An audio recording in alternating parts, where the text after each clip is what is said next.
பிரபாக்கு வந்து ஆக்சிடென்ட் ஆனோடனே வந்து ரொம்ப பதறி போயிடுறாங்க நம்ம மகா. உடனே ஓடி போய் பார்க்குறாங்க. பிரபா நிலைமை ரொம்ப மோசமாக இருக்குது. உடனே பிளட்டு தேவைங்க, அவங்க உயிரை காப்பாற்ற அப்படின்ற மாதிரி சொல்லிடுறாங்க. அதனால் வந்து என்ன பண்ணுறதுன்னு தெரியாமல் மகா தவிக்கிறாங்க. இங்கே வந்து மகா வந்து இந்த மாதிரி பூஜை விட்டு போயிட்டா அப்படின்னு சொல்லிட்டு ரொம்ப மோசமாக பேசுகிறாங்க காயத்ரி.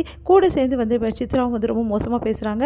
இதை பார்த்து வந்து சூர்யா தாங்க முடியாமல் எல்லா உண்மையும் சொல்லிடுறாரு. இந்த மாதிரி வந்து பிரபாக்கு ஆக்சிடென்ட் ஆகிடுச்சு, அதனால தான் வந்து மகா வந்து போயிட்டா அப்படின்னு சொல்கிறாரு. அதை கேட்டு எல்லாருமே அதிர்ச்சி அடைகிறாங்க. உடனே வந்து என்ன பண்ணுறாங்க, ஐஸ்வர்யா வந்து இந்த மாதிரி மகா போனது வந்து என்கிட்ட ஏன் சொல்லலை அப்படின்னு சொல்லிட்டு கேட்குறாங்க. நானும் ஒரு அக்கா தானே, என்கிட்ட சொல்லியிருக்கணும்ல அப்படின்றாங்க. இல்லைங்க, அந்த பதட்டத்தில் ஒன்றும் சொல்ல முடியல அப்படின்னு சொல்லிட்டு சூர்யா சொல்லிட்டு இருக்காரு. உடனே வந்து நான் இந்த பூஜையில் உட்கார முடியாது, என் தங்கச்சிக்கு ஆக்சிடென்ட் ஆகிருக்கு, அவள் எப்படி இருக்கான்னு தெரியாமல் நான் எப்படி இங்கே இருக்க முடியும் அப்படின்னு சொல்லிட்டு ஐஸ்வர்யா பதறி போகிறாங்க.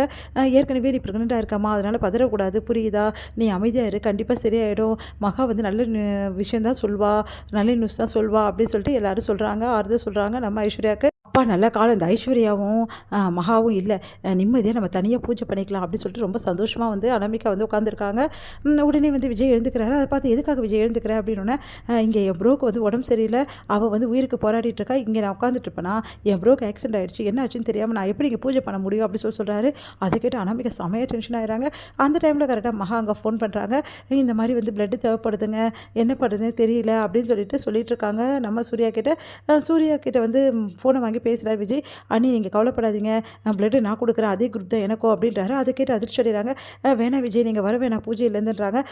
எனக்கு என் ப்ரோ தான் முக்கியம் அண்ணி, நீங்கள் வைங்க நீ ஃபோனை அப்படின்னு சொல்லிட்டு வச்சுட்டு, நான் உடனே ப்ரோ பார்க்க போகிறேன், இந்த பூஜையெல்லாம் அப்புறம் பார்த்துக்கலாம், முதல்ல உயிரை காப்பாற்ற ரொம்ப முக்கியம் அப்படின்னு சொல்லிட்டு கிளம்புறாரு. அதை பார்த்துட்டு தாத்தா பாட்டியெல்லாம் வந்து அப்படியே பார்த்துட்டே இருக்காங்க. உடனே வந்து அனாமிகா வந்து என்ன விஜய் நீ இப்படி பண்ணுற அப்படின்னு சொல்லிட்டு கேட்குறாங்க. அவங்க அம்மா திட்டுறாங்க, ஏன்டா இப்படிலாம் பண்ணுற அப்படின்னு சொல்லிட்டு. என் பேரன் நல்ல முடிவு தான் எடுத்திருக்கான், எல்லாத்தோடும் ஒரு முக்கியம் உயிரை காப்பாற்றுறது, அதுதான் முக்கியம்னு வச்சு போகிறான், இதில் தப்பே கிடையாதுன்னு சொல்லிட்டு தாத்தா வந்து நீ போப்பா அப்படின்றாரு.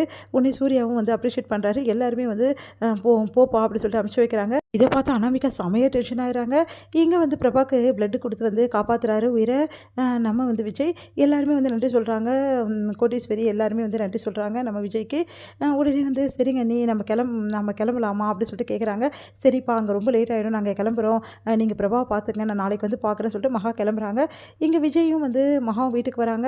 அதை பார்த்துட்டு வந்து வேணும்னே வந்து என் பையனை வந்து இந்த மாதிரி சொல்லி கூட்டிகிட்டு போயிட்டா, எல்லாம் திட்டம் போட்டு தான் செஞ்சுருக்கா, அவனை வர வைக்க தான் இவ்வளவும் பண்ணியிருக்கா, இந்த பூஜையை கெடுக்க தான் இவ்வளவும் பண்ணியிருக்கா அப்படின்னு சொல்லிட்டு காயத்ரி வந்து மகா மேலே பழி போடுறாங்க. அனாமிகாவும் விஜய் கிட்ட கோச்சிக்கிறாங்க. இந்த சூழ்நிலையில் இதை பார்த்து வந்து சூர்யா வந்து சொல்கிறாரு, இங்கே பாருங்கள், தேவையில்லாதெல்லாம் பேசிகிட்டு இருக்காதிங்க, மகா வந்து அப்படிப்பட்டவ கிடையவே கிடையாது, இந்த பூஜை நல்லபடி நடக்கணும் தான் அவள் யார்கிட்டே சொல்லாமல் போனால், அதை கூட புரிஞ்சுக்காமல் அவளை திட்டுறீங்களே, இதெல்லாம் நல்லாவா இருக்குது அப்படின்னு சொல்லிட்டு சூர்யா கேட்குறாரு.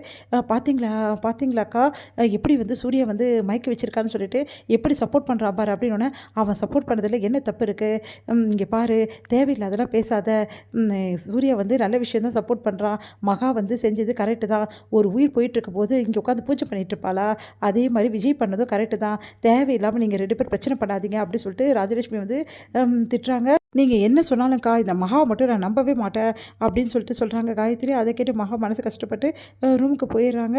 அடுத்து பின்னாடி வந்து இப்படி கேவலமாக நடந்துக்கிறீங்க, அவள் என்ன தப்பு பண்ணான்னு சொல்லிட்டு இப்படி பண்ணுறீங்க, அவள் தங்கச்சிக்கு வந்து இந்த மாதிரி ஆனதில் அவள் என்ன பண்ணுவா, அவள் உட்காந்து பூஜை பண்ணிகிட்டு இருப்பாளா, உங்களுக்குலாம் மனசாட்சி இருக்கா அப்படின்னு சொல்லிட்டு டென்ஷன் ஆகிடுறாரு சூர்யா.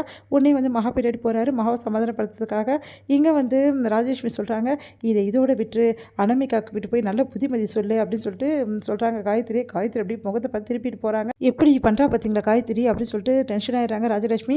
உடனே வந்து பாட்டி வந்து கொஞ்ச நாளாகவே அவன் அப்படி தானே இருக்கா, விடுமா ராஜலட்சுமி, நீ எடுத்த முடிவு நல்ல முடிவு, நீ வந்து மகாக்கு சப்போர்ட் பண்ணுறது எங்களுக்குலாம் ரொம்ப சந்தோஷம் அப்படின்னு சொல்லிட்டு சொல்கிறாங்க.